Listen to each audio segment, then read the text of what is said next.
tidurnya umatnya Rasulullah itu luar biasa, terutama tidurnya orang puasa. Tidurnya tasbih, tidurnya ulama juga tasbih. Karena dengan tidur itu kita tahu alamat kematian. Di mana kita masih di dunia saja punya kondisi di mana kita tidak bisa menentukan diri kita sendiri. Dan itu awal dari kita mengimani la haula wala quwata illa billah. Segagai koyok ngono ternyata ada kondisi di mana kita tidak bisa mengendalikan diri kita sendiri. Makanya disebut wa min ayatihi manamukum billaili wan nahar. Yang bisa menganalisis itu siapa? Ya ulama. Ulama kok tahu karena punya sanad musalsal ila Rasulillah sallallahu alaihi wasallam. Sehingga uniknya kenapa tidur itu sakral? Coba semua nabi di antara wahyunya itu lewat apa? Semua nabi di antara wahyunya lewat apa? Tidur, lewat mimpi. Inni ara fil manami anni atfahuka fangzur madza tara. Maka mimpi ini harus dikelola secara baik, yaitu kalau kamu mau tidur, wudu dulu, baca tasbih, terus tinggalkan semua dunia, anggap saja ini pemanasan kematian. Itu insya Allah mimpinya sip pokoknya. Paling dikejar-kejar Dajjalnya kecemplung kali, insya Allah. Tapi kalau kamu tidur gak wudu, raiso turu terus raiso turu mangan sik bu, raiso turu terus raiso turu mangan sik ben warak ben iso turu. Insya Allah dikejar Dajjal kecekel. Akhirnya ngelindur gak karu-karuan karena tadi. Nah, sanad seperti itu yang punya siapa? Hanya ulama. Ada lagi satu contoh, ini sudah hampir 20 menit Pak Ustaz. Itu saya pernah ngaji Durarul Kalami Syafi'i, mutiara-mutiara ngendikan Imam Syafi'i. Itu ulama itu mesti ngendikan tuh unik. Tadi saya sudah cocokkan sama Bupati, tak tanya, Pak Bupati saya ini punya ilmu dari Bapak, mungkin pas untuk jinan pakai. Kata Bapak, urip iku padha wae, ngadepi kanca mbek musuh padha wae. Malah kadang ribet kanca. Dulu saya itu iskal itu janggal. Tapi setelah ngaji Durarul Kalami Syafi'i yang ada di Muqaddimah kitab Majmu', Muqaddimah Syarhul Mu'adzab Imam Nawawi. Imam Syafi'i nak ngendikan gini. Man ahsana ilaika faqad qayyadaka. Wong apiki kowe nyancang kowe. Kaya Pak Rosid itu apian mbak aku. Ngerti sarang sowan mampir, gayane apian, jebule nyancang. Awas nara teko ning Demak. Itu faqad qayyadaka, nyancang kowe. Tapi waman asaa ilaika faqat atlaqaka. Wong sing eleki kowe iku penak bebasno kowe. Kowe tau diutangi wong kancamu ta musuhmu? Sing biasa utang kowe lho. Kanca. Kowe numpak mobil ketemu musuh enak ra usah nawani, nek ketemu kanca monggo bareng. Sing ngel-ngelo kowe kanca ta musuh? Artinya gini, kanca ya barokah, nggo perjuangan, musuh ya barokah mergo ora tau utang. Jadi segampang itu ulama melihat kehidupan tuh. Man ahsana ilaika faqad qayyadaka wa man asaa ilaika faqad atlaqaka. Jadi akhirnya kita hidup itu berkah terus. Di konco ya enak kados kula di konco Gus Zofur nak kula mboten saged fikih musyawarah, ra iso tasawuf musyawarah. Di konco Pak Rosid, konco rai sederhana. Pokoknya duit. Tadi kurang contoh. Kalau rai Arab kan enggak sederhana, Pak. Wajahnya mewah terus. Ya. Ekonominya juga sederhana. Saya sama Rosid sama-sama gak kaya. Jadi tadi nyatakan kan Gus Zofur sama Gus Baknya ngebis. Memang saya sering sama Gus Zofur ngebis sampai sekarang masih sering. Bukan karena miskin yang jelas itu pilihan itu. Jadi ulama itu segampang itu melihat kehidupan. Saya termasuk kiai muda yang nggak takut mati, bukan karena yakin di surga gitu, karena saya sering baca berdoa. Allahumma ya Allah, kata Rasulullah, kamu harus berdoa ya Allah, ij'alil hayata ziyadatan li fi kulli khairin wal mauta rohatan li min kulli syarrin. Mungkin sekarang kita ada zina, mungkin sekarang kita ada korupsi, mungkin sekarang kita ada maling, tapi potensi itu tetap ada. Yang bisa ngakhiri itu apa? Kematian.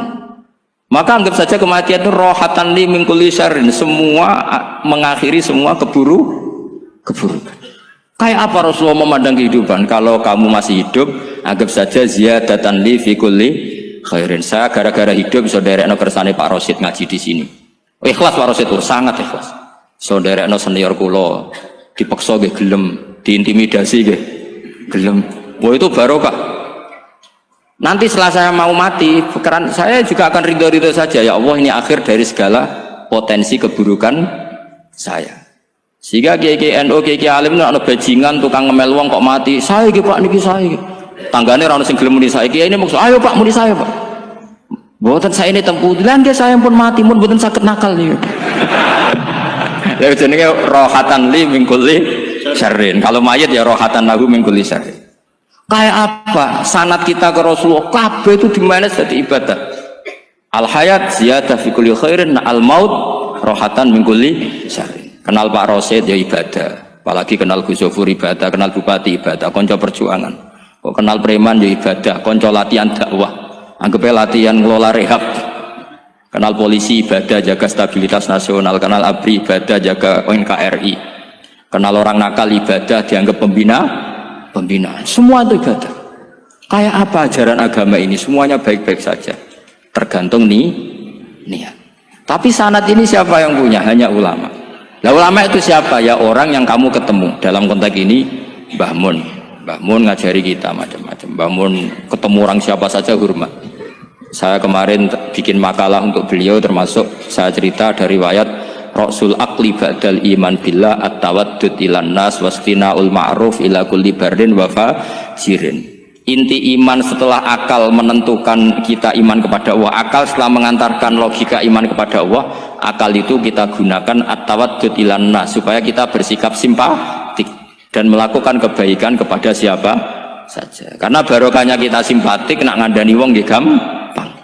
Misalnya kita di kiai alim sundul langit sampean mbek tangga muwedhit ketemu wong perengut sing ape ngandel iku sapa? Sementara sing preman ayo ngopi nggonku sik tenang ae. Sing kiai ini orang pegawean gak ada kopi kowe. Akhirnya sing preman sakok di pengaruh, sing kiai ini bakil gak duwe pengaruh. Itu tidak boleh kejadian seperti itu. Makanya ada riwayat wastina'ul ma'ruf ila kulli barrin wa fajirin. Jadi kula suwun sanad-sanad seperti itu tidak boleh hilang. Saya itu kitabnya Mbah Mun Al-Ulama Al-Mujaddid itu setengah hafal. Sampai sekarang masih tak baca. Kalau mau tidur tak baca. Bahkan di tas saya itu ada terus. Ya karena kalau saya di Jogja kangen Mbah Mun baca itu ketika beliau masih sugeng, apalagi sekarang. Karena jangan sampai saya ini punya fatwa yang mukhalif terhadap fatwanya Mbah Mun. Ini terutama warning sama santri sarang, nggak boleh. Terakhir itu Mbah Mun punya kecenderungan, punya pikiran kayak Yusuf Qaradawi. Ya potensi wajibnya zakat khodrowat fawakih. Ngendikan gini sama sih ingat ketika ngaji sama Gus Zofur Pak Rosid kalau Mbah Mun guyon. Wong desa iku wis melarat gegere nganti kaya akeh wae. Mbah Mun nyontokno gegere macul nganti kaya akeh gara-gara sing ditandur pari wajib zakat. Wong Sulawesi nandure kakao cengkeh, zaman iku cengkeh Jaya. Berhubung ora akut gak wajib zakat. Padahal kaya raya. Jadi fenomena itu sering diutarakan beliau. Lama-lama beliau ngarang di Al-Ulama Al-Mujaddidun. Beliau mengutip pendapat Ibnu Katsir, tentu di era modern kayak Yusuf Qaradawi. Sebenarnya Yusuf Qaradawi sendiri bukan mujtahid, dia yang muqallid juga. Kata Ibnu Katsir, wa mimma akhrajna lakum minal ard, yang harus dizakati adalah ma itu umum, apa saja yang keluar dari bumi. Maka kecenderungan Mbah Mun akhir-akhir itu mbok yao fawakih khodrowat itu dizakati. Tapi beliau tentu tidak ilzam ya, karena beliau sangat syafi'i. Tapi ini kan saran yang baik lah menurut saya. Apa susah sih dadi wong lomo gitu. Wong dadi wong medhit kok mbok bilo-bilo. Lah nek kowe takok takbirin ndi Gus, nak khodrowat fawakih, melon, kakao, tebu wajib zakat. Takbire iku lomo iku apik, medhit iku elek. Ngoten mawon iki. Mun ngoten. Assalamualaikum warahmatullahi wabarakatuh.